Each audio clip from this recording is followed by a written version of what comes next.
మాజీ మంత్రి YSR Congress party senior నాయకుడు జోగి రమేష్ గారిని అన్యాయంగా నకిలీ మద్యం కేసులో ఇరికించి ఈరోజు నెల్లూరు సెంట్రల్ జైలుకు తరలించడం జరిగింది.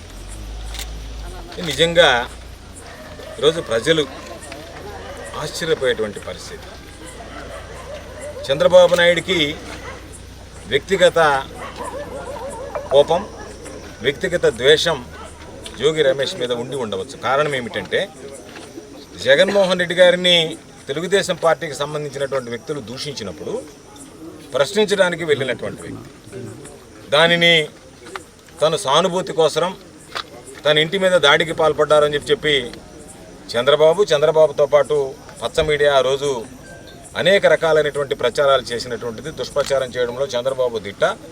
అందులో భాగంగా ఆ రోజు ఆ విధంగా ప్రచారం చేసి సానుభూతి సంపాదించుకోవడానికి ప్రయత్నం చేశాడు. అధికారంలోకి వచ్చిన తర్వాత నన్ను ప్రశ్నించేటువంటి వాళ్ళు ఉన్నారా అన్నట్టుగా ఈరోజు ఒక్కొక్కరి మీద కేసులు పెడుతూ అందులో భాగంగా ఈరోజు జోగి రమేష్ను కూడా సంబంధం లేనటువంటి కేసులో ఈరోజు ముద్దాయం చేసి జైలుకి తరలించడం జరిగింది.